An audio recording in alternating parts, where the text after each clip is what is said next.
بالعلم تجلت نهضتنا، والأزهر للدين منار، تحيا بالأزهر سنتنا. أعلام الأزهر قد فهموا دستورا فيه سعادتنا، دستور قد ملأ. بسم الله الرحمن الرحيم. الحمد لله الذي علم العلماء وأرشد الفقهاء، وأصلي وأسلم على سيد الدعاة والأنبياء. مشاهدي في كل مكان، سلام الله تعالى عليكم ورحمته وبركاته، وأهلا وسهلا بحضراتكم في لقاء معكم يتجدد حول برنامجكم في رحاب الأزهر. مشاهدي الأعزاء، كانت مصر بالأزهر بلاد علم وحضارة، وكان الأزهر مصباحا تستضيء به جميع الأمم، ومنبعا صافيا لعلوم الدين، خاصة بعد سقوط بغداد وضياع ذخائرها العلمية. سار الأزهر هو القبلة الوحيدة التي يؤمها طلاب العلم من كل أنحاء العالم، بل كان ملاذا في كثير من الأحيان في وجه الاحتلال الأجنبي. فكيف اكتسب الأزهر مركزيته في العالم؟ ولماذا تقلص دوره وانحصرت رسالته؟ وكيف يعود الأزهر للأمة وليس مؤسسة للهيئة؟ إذن الأزهر ودوره ورسالته وموضوع حلقة اليوم بإذن الله تعالى مع فضيلة الشيخ المقدام الحضري. حياكم الله. بارك الله فيكم سيدنا، أكرمكم الله. فضيلة الشيخ، يعني حتى نمشي بخطى ثابتة، أود أن أقف مع حضراتكم مع فضيلتكم حول نقطة مهمة جدا تحت عنوان الأزهر منارة علمية في كل العصور. يا ترى كيف كان دور الأزهر من الناحية العلمية على عصور متعاقبة؟ بارك الله فيكم. بسم الله الرحمن الرحيم. الحمد لله، وصلى الله وسلم وبارك على خير خلق الله سيدنا محمد وآله وصحبه أجمعين، وبعد، فنسأل الله تبارك وتعالى أن يحفظ أمتنا، وأن يحفظ أزهرنا، وأن يعيد لهذه الأمة قوتها وشملها ووحدتها، وأن يعيد للأزهر جلاله وهيبته التي كانت ولا زالت وستظل بإذن الله تبارك وتعالى. قم في فم الدنيا وحي الأزهر، وانثر على سمع الزمان الجوهرة. هذا كلام شوقي رحمه الله. نعم. قم في فم الدنيا وحي الأزهر، وانثر على سمع الزمان الجوهرة، واذكره بعد المسجدين معظما، لمساجد الله الثلاثة مكبرا، واخشع مليا واقض حق أئمة، طلعوا به زهرا وماجوا أبحرا، كانوا أجل من الملوك جلالة، وأعز سلطانا وأفخم مظهرا. الله الله. هذه حقيقة الأزهر منذ كان وإلى الآن بإذن الله تبارك وتعالى.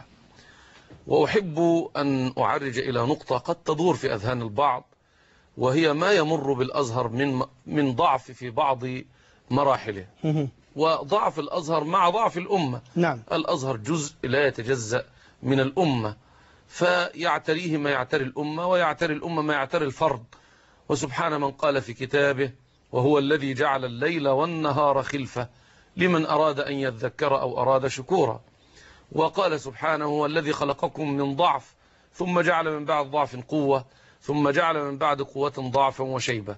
فالأمة عموما يعتريها أو تعتريها أحوال كثيرة جدا، والأزهر من الأمة وقيادة من قيادات الأمة العظيمة. بإذن الله نعرج على هذه النقطة من خلال هذه الحلقة، لكن خلينا أبتدي مع حضرتك. نعم. الأول، يعني هذه العصور الزاهرة التي مر بها الأزهر في بداية نشأته مرورا بعصور متلاحقة. نعم. كيف كان الأزهر بهذا الدور العالمي العلمي؟ نعم، في الحقيقة يعني الآن أكثر من 1000 عام و100 عام. احنا أكثر من 11 قرن الآن، والأزهر يؤدي أدوارا وليس دورا. في شتى المجالات، وعلى رأسها المجال العلمي.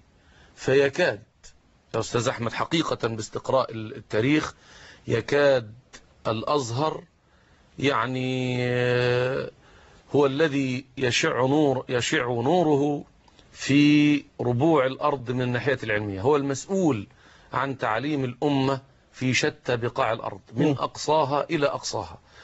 إن قلت الجزيرة العربية فستجد للأزهر الدور الرائع الأكبر في تعليم أبناء العرب، وإن قلت العجم وخرجت إلى آسيا أو أوروبا أو الآن إلى أمريكا أو شتى بلاد الله عز وجل ستجد أن راية الأزهر ترفرف في هذا المكان.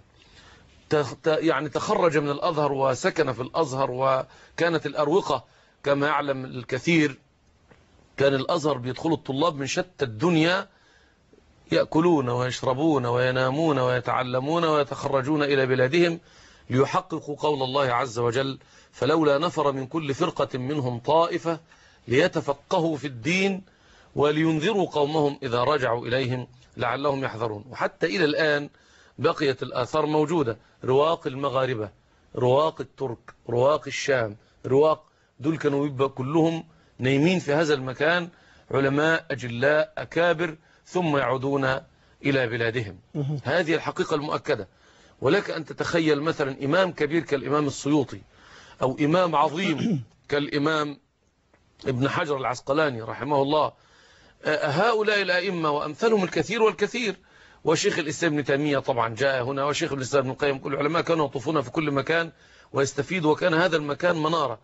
وهذه المنارة كما أشرت في بداية كلامك بارك الله فيك إنها يعني ظهر أثرها جدا جدا جدا في العصر العباسي الثاني، وفي انهيار الخلافة في بغداد، وعندما تم إشعال النيران في المساجد وقتل العلماء وهدم المدارس، هزيمة الأمة وهدم المدارس، وإلقاء الكتب في اليم أو في الفرات وفي دجلة في وضع مهيب جدا.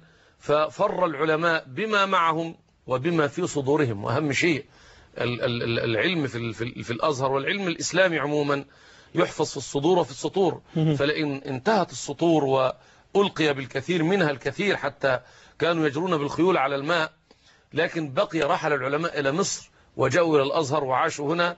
وفي وقت قليل جدا سبحان الله ببركة العلم والعلماء وقيادة العلماء وقيادة الأزهر للأمة في هذا الوقت، في أقل من سنة ما بين هزيمة بغداد وما بين انتصار المسلمين على هؤلاء الغشم، على هؤلاء يعني الدواهي، فعلا التتار كانت أمة خطيرة جدا جدا مبعثرة، يعني مطاريد، ولكن اتحدوا مع أمة حدث فيها شيء من الضعف، وهذه سنة الله.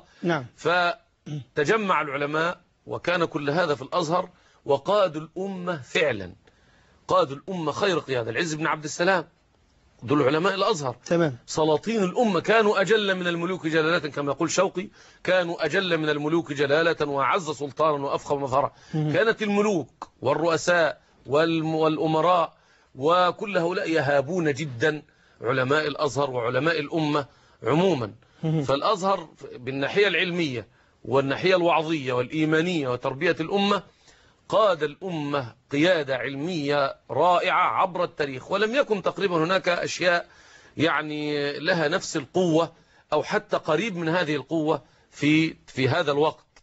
11 شهر ما بين هزيمة الأمة في بغداد وما بين انتصار المسلمين وانتصار سيف الدين قطز في هذه المعركة الفاصلة التي دمرت هؤلاء التتار، هؤلاء المغول، وتحول بعضهم إلى الإسلام. جميل جدا. قاد هذه المعركة الأزهر بعلمائه. هذه حقيقة. نعم. يبقى إذن من خلال كلام فضيلتك إن الأزهر عبر قرون وعصور متلاحقة تقريبا 11 قرن، سواء كان العصر الفاطمي أو العصر المملوكي أو العصر العثماني أو حتى العصر الأيوبي، جزء من العصر العباسي، وده كان له عيب لكن مش هنذكره الآن، مش وقته.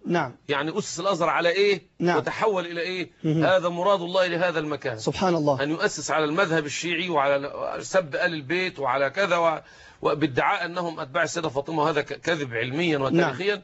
ثم يتحول إلى أزهر سني على كتاب الله وسنة رسول صلى الله عليه وسلم، ولا يوجد مسجد واحد في مصر يقال فيه ما يقوله الشيعة. لكن على كل حال هم مهتموا بالأزهر في كل أحواله.